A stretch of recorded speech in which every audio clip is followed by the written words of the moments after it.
Rekan-rekan sekalian, terima kasih atas kehadirannya dan saya selaku pribadi dan juga selaku teman-teman prinsipal bersama dengan Pak Rismon Hasiolan Sianipar, Ibu Kurnia, kemudian Pak Rizal Fadilah dan kawan-kawan itu menyatakan luar biasa apresiasi dan terima kasih kepada teman-teman kuasa hukum yang sampai dengan hari ini terus membersamai kami. Saya ingin menambahkan sedikit tentang tanggapan kemarin ya dari kuasa hukum Saudara Joko Widodo. Jadi kalau saya mengistilahkan yang saya tulis hari ini logika Sri Mulat. Logika Sri Mulat itu artinya kita tertawakan saja. Ya, karena Sri Mulat itu selalu kalau mau sein belok kanan tuh sainnya kiri. Ya, kalau bilang sesuatu yang bahaya itu bahaya. Gitu. Jadi malah jadi tertawaan. Mana ada orang kalau punya ijazah asli ditunjukkan itu terus jadi chaos. Nggak akan ada itu. Itu logika Sri Mulat. Logika yang terbalik-balik. Jadi kita tertawakan saja dan ini biarkan masyarakat yang menilai. Nah, yang terpenting saya tidak akan menambahkan pasal-pasal hukum, tetapi saya ingin tambahkan sesuatu yang sering diungkap ya. Menunjukkan ijazah itu melanggar Undang-Undang Keterbukaan Informasi pasal 17 yang dikecualikan huruf H. Karena di situ ada tentang hasil akademik. Teman-teman, sekali lagi saya ulangi. Saya adalah termasuk tim penyusun dalam rancangan Undang-Undang Keterbukaan Informasi Publik nomor 14 tahun 2008 yang lalu, ya. Dan pada saat undang-undang itu disahkan tanggal 30 April tahun 2008 dan kemudian berlaku 2 tahun sesudahnya, saya menjadi anggota Komisi 1 DPR yang ikut mensahkan itu bersama pemerintah. Jadi clear betul kita artinya. Jangan sepotong-sepotong baca pasal. Karena di pasal 18 ini belum pernah diungkap. Di pasal 18 ya di Undang-Undang Keterbukaan Informasi Publik ayat 2 itu berbunyi tidak termasuk informasi yang dikecualikan sebagaimana dimaksud dalam pasal 17 huruf G dan huruf H antara lain apabila pada ayat 2 pengungkapan berkaitan dengan posisi seseorang dalam jabatan-jabatan publik. Clear banget. Jadi seseorang yang memperoleh jabatan publik dalam hal ini adalah Joko Widodo yang saat itu sempat menjadi wali kota 2 periode, gubernur DKI 2 tahun ya, 1 periode tidak selesai dan 2 kali masa presiden, itu adalah seorang pejabat publik. Jadi tidak bisa masuk pada pasal 17 yang dikecualikan pada ayat H. Jadi clear banget. Jadi tidak bisa lagi berdalih Undang-Undang Keterbukaan Informasi Publik. Satu lagi yang penting lagi, dan ini yang terjadi. Mohon maaf Pak Rismon hari ini tidak atau belum bisa membersamai karena Pak Rismon selain tadi mendapatkan statement yang sangat bagus sekali dari terima kasih atas bantuan Pak Insinyur Kasmujo.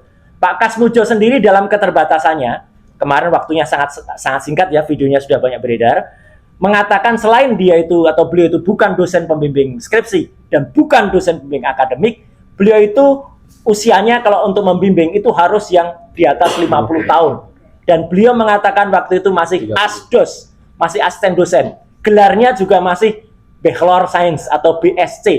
Jadi memang belum bisa. Jadi ini sekaligus mematahkan betul statement Jokowi pada saat dia tanggal 19 Desember tahun 2017 di Fakultas Kehutanan yang mengajak Pak Kasmujo ke depan. Pak Kasmujo jelas mengatakan itu salah. Itu salah. Ya gitu. Jadi clear banget.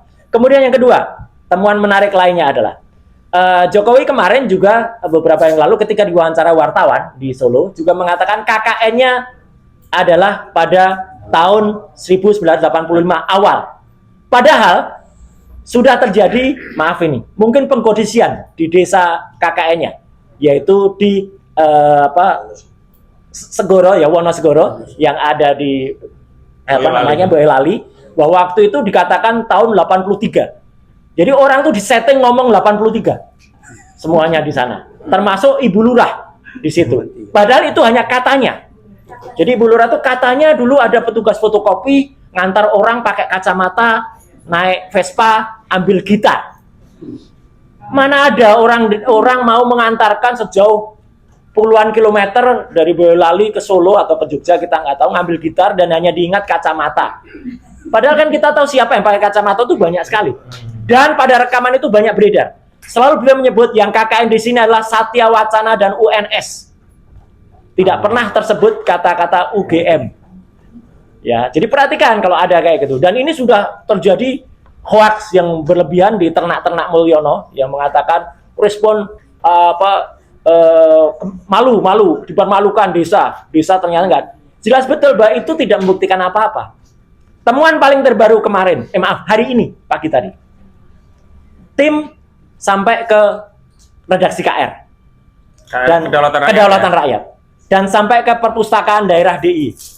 Yang menarik apa? Kami menemukan bandel KR edisi tahun 1980.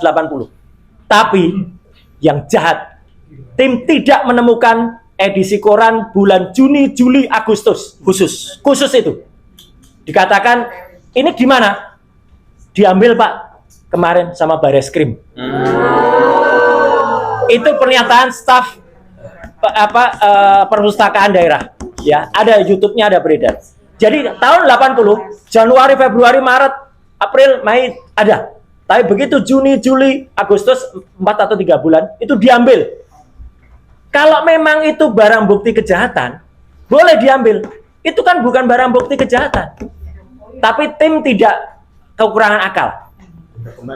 Ketika cek, saya tanya, cari koran edisi setahun sebelumnya. Ya, karena edisi sebelumnya tuh pada bulan Agustus, bulan puasanya. Cek, bulannya terbaca apa? Pasa. Tidak ada puasa ya? Tidak ada puasa. Yang ada pasa.